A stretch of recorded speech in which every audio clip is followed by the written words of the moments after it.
राजा विक्रमादित्य कई प्रयासों के बाद बेताल को एक बार फिर पकड़ लेते हैं और श्मशान की ओर चल लेते हैं। हर बार की तरह इस बार भी बेताल नई कहानी सुनाना शुरू करता है। बेताल कहता है, बहुत समय पहले की बात है। एक राज्य पर मांडलिक नामक राजा का शासन था। उसकी एक सुंदर पत्नी और लड़की थी। राजा की पत्नी का नाम चंद्रवती और बेटी का नाम लावण्यवती था। जब लावण्यवती बड़ी हुई और उसके विवाह का समय हुआ, तो राजा मांडलिक के करीबियों ने चुपके से उसका राज्य हड़प लिया और राजा को उसके परिवार के साथ राज्य से बाहर कर दिया। राजा अपनी पत्नी और बेटी के साथ मालव देश की ओर चल दिया, जो उसकी पत्नी चंद्रवती के पिता का राज्य था। चलते चलते जब रात हो चली, तो उन्होंने वन में ही रात गुजारने का फैसला किया। राजा ने पत्नी और बेटी से कहा कि तुम जाकर कहीं छिप जाओ, क्योंकि यहाँ पास में भीलों का इलाका है। वह रात को तुम लोगों को परेशान कर सकते हैं। राजा की बात पर पत्नी चंद्रवती और बेटी लावण्यवती वन में जाकर छिप जाती हैं। उसी समय भील राजा पर हमला कर देते हैं।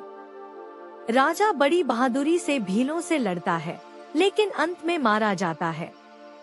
भीलों के जाने के बाद जब पत्नी चंद्रवती और बेटी लावण्यवती बाहर आती है, तो वो राजा को मरा हुआ पाती हैं। राजा के शव को देख दोनों बहुत दुखी होती हैं। दोनों मां बेटी राजा की मौत का शोक मनाते हुए एक तालाब के किनारे जा पहुंचती हैं। तभी चंडा सिंह नाम का एक साहूकार अपने बेटे के साथ वहां से गुजरता है।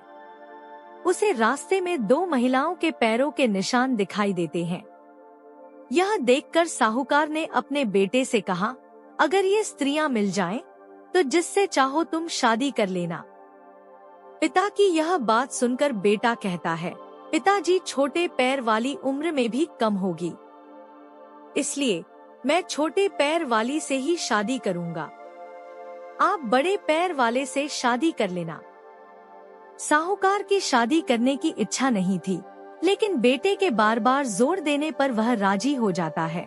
वो दोनों उत्सुकता से उन पैरों के निशान वाली महिलाओं को ढूंढने में जुट जाते हैं। दोनों जब स्त्रियों को ढूंढते ढूंढते तालाब के पास पहुंचते हैं, तो उन्हें वो सुंदर स्त्रियां दिखाई देती हैं। साहूकार आगे बढ़कर स्त्रियों से उनका परिचय पूछता है, तो रानी चंद्रवती सारी आप बीती साहूकार को बता देती है। रानी की कहानी सुनकर साहूकार दोनों स्त्रियों को सहारा देने के लिए अपने घर ले आता है। संयोग से रानी चंद्रवती के पैर छोटे और बेटी लावण्यवती के पैर बड़े थे, इसलिए साहूकार का बेटा रानी चंद्रवती से और साहूकार बेटी लावण्यवती से शादी कर लेता है। उन दोनों की आगे चलकर कई संतान पैदा होती हैं। बेताल पूछता है, बता विक्रम, अब इन दोनों की संतानों का आपस में रिश्ता क्या होगा? इस सवाल से विक्रम भी सोच में पड़ जाता है। लाख सोचने के बाद भी उसे सही जवाब नहीं सूझता, इसलिए वह चुपचाप आगे बढ़ता रहता है। ये देखकर बेताल कहता है, राजन, अगर तुम्हें इसका जवाब नहीं पता तो परेशान होने की जरूरत नहीं है। मैं तुम्हारे पराक्रम और धीरज से बहुत खुश हूँ। मैं इस मुर्दे से निकल जाता हूँ और तुम इस मुर्दे को अपने वादे के अनुसार योगी के पास ले जा सकते हो।